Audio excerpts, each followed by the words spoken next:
Bienvenido al podcast de Abogado Inmobiliario. En el día de hoy te voy a hablar de la enajenación de vivienda arrendada y de la resolución del derecho arrendador y de una reciente sentencia del Tribunal Supremo que establece doctrina en qué sucede en uno de estos casos cuando la finca transmitida se ha realizado por cesión en pago dentro de un concurso de acreedores. Quédate que esto te puede interesar.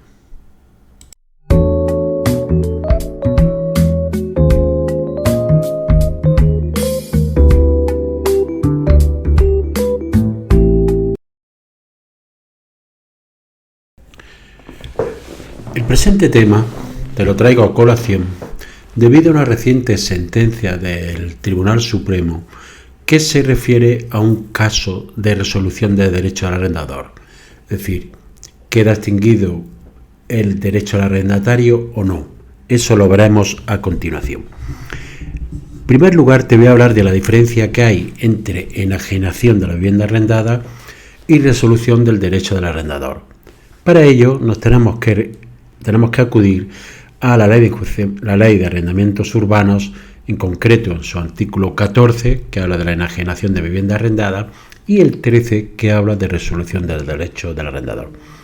La enajenación de la vivienda arrendada es ni más ni menos que la venta voluntaria por parte del propietario a un tercero que adquiere la vivienda.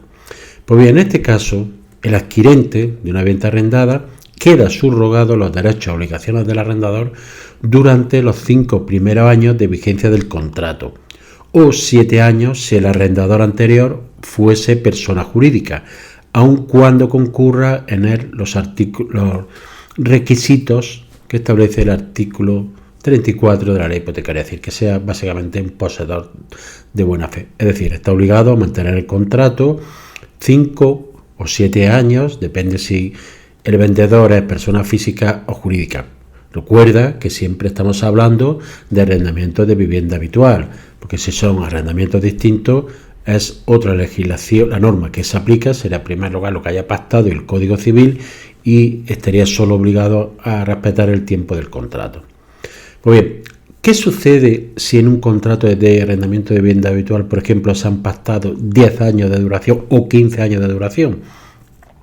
Pues bien, en este caso, el adquirente queda subrogado por la totalidad de la duración pactada, salvo que concurran los requisitos del artículo 34 de la ley hipotecaria, es decir, que un adquirente de buena fe y acredita el desconocimiento de este contrato, por lo cual solo estaría obligado a mantener, como he dicho antes, los 5 o 7 años de duración del contrato. En este caso, el adquirente, como he dicho, debe respetar esos plazos únicamente. Pero el enajenante, es decir, el vendedor, antiguo propietario del piso, sí debe de indemnizar al arrendatario con una cantidad equivalente a una mensualidad de la renta en vigor por cada año del contrato que, excediendo el plazo dictado de 5 o de 7 años si era persona jurídica, reste por cumplir. Es decir, por ejemplo, si hace un arrendamiento de 15 años y resulta que el que hay pactado y lo vende cuando van 5 años, esta persona jurídica, debe respetar hasta los 7 años y los 8 años restantes debe indemnizar al arrendatario con una mensualidad por año que quede, es decir, 8 mensualidades de renta.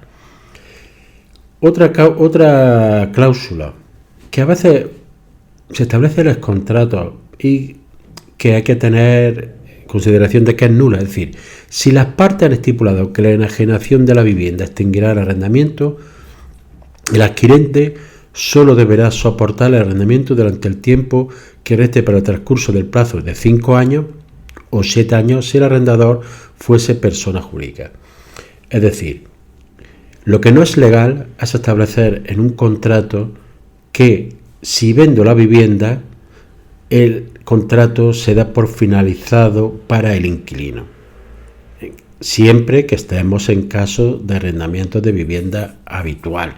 En este caso, el arrendatario tiene derecho a permanecer 5 años si era persona jurídica el arrendador cuando se firmó el contrato, o 7 si es persona jurídica.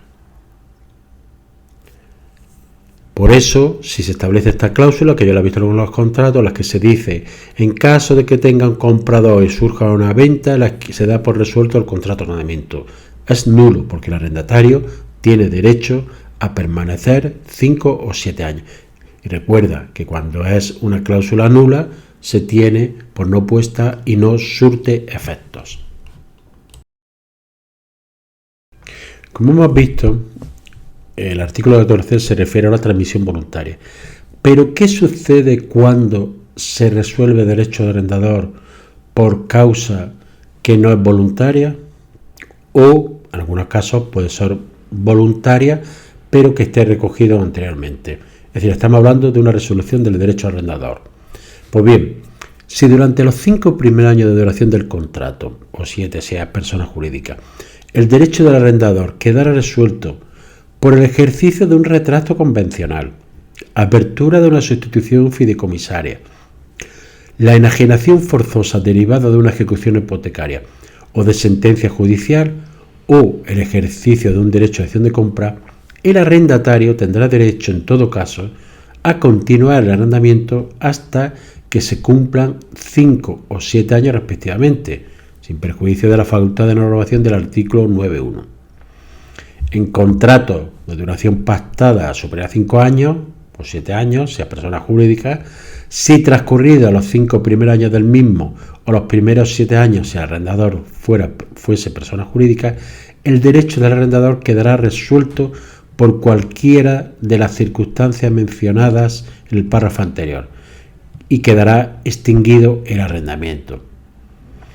Se exceptúa el supuesto en que el contrato de arrendamiento haya accedido al registro de la propiedad con anterioridad a los derechos determinantes de la resolución del derecho del arrendador. En este caso, continuará el arrendamiento por la duración pactada. Continúa diciendo el citado artículo de la Ley de Arrendamiento Urbano que los arrendamientos que son otorgados por usufructuario, superficiario y cuantos tengan un derecho análogo de goce sobre el inmueble se extinguen al término del derecho arrendador, además de por las causas de extinción que resulten por lo dispuesto en la ley.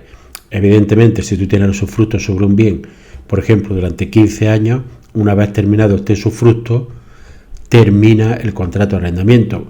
Igual puede ser que una persona tenga el derecho de usufructo sobre un bien, fallezca esta persona, al extinguirse el usufructo, se extingue su derecho que tenía de goce y disfrute sobre el bien y por tanto se extingue el arrendamiento.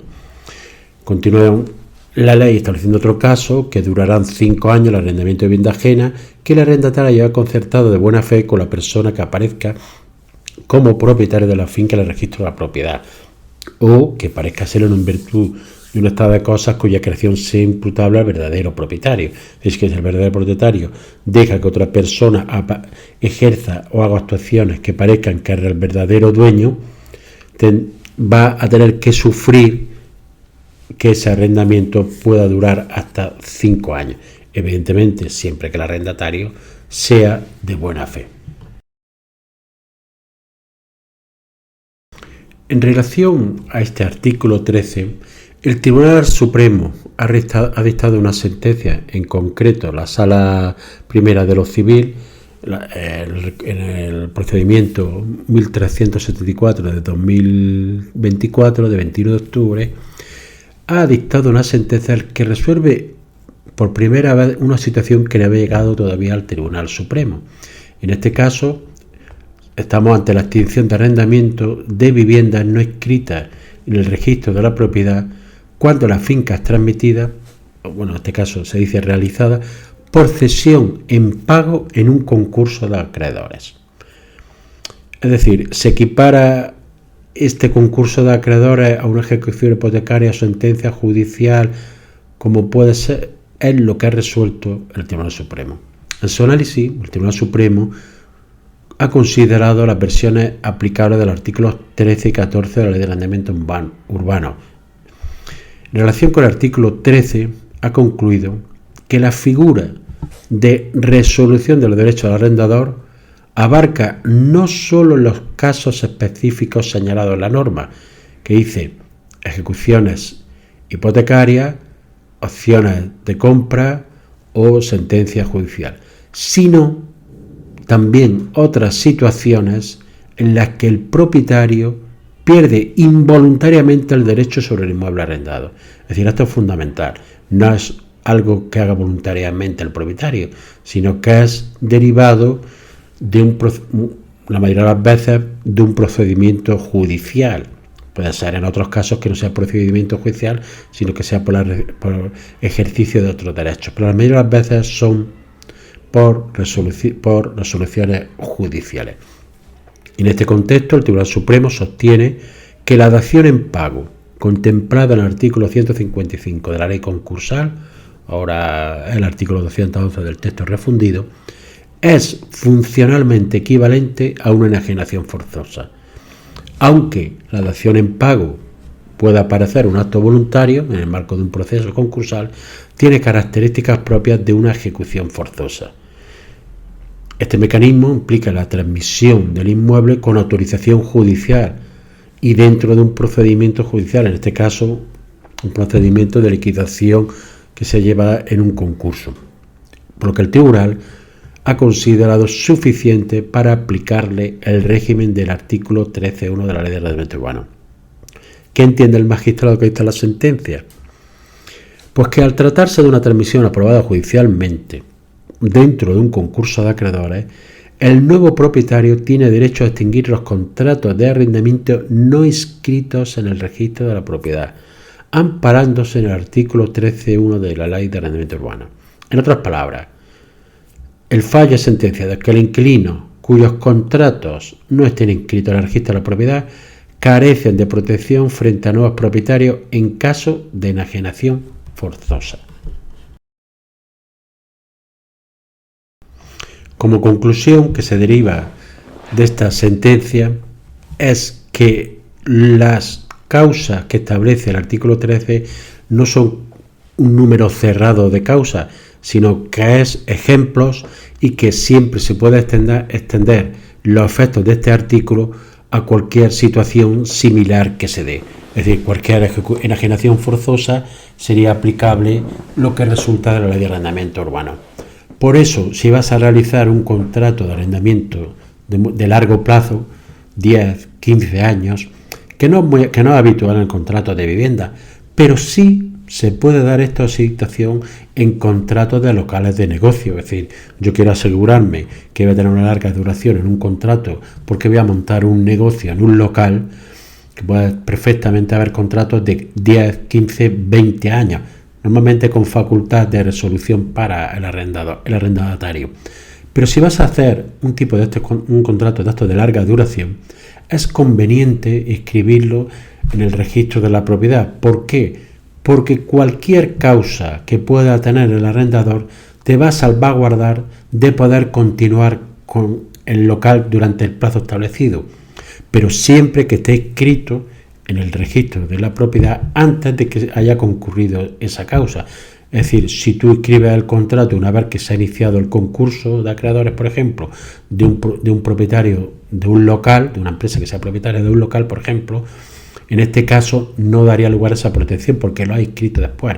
Si tú, cuando realizas el contrato, inscribes el mismo en el registro de la propiedad y posteriormente la empresa cae en concurso de acreedores, esta empresa, el que adquiera el local de negocio en la fase de liquidación de la empresa, deberá de mantener ese contrato que tú tienes inscrito en el registro de la propiedad. Sin esa inscripción carece de esa protección frente a terceros. Espero que el episodio haya sido de tu interés, que te suscribas al canal si no lo has hecho y nos vemos en un siguiente episodio.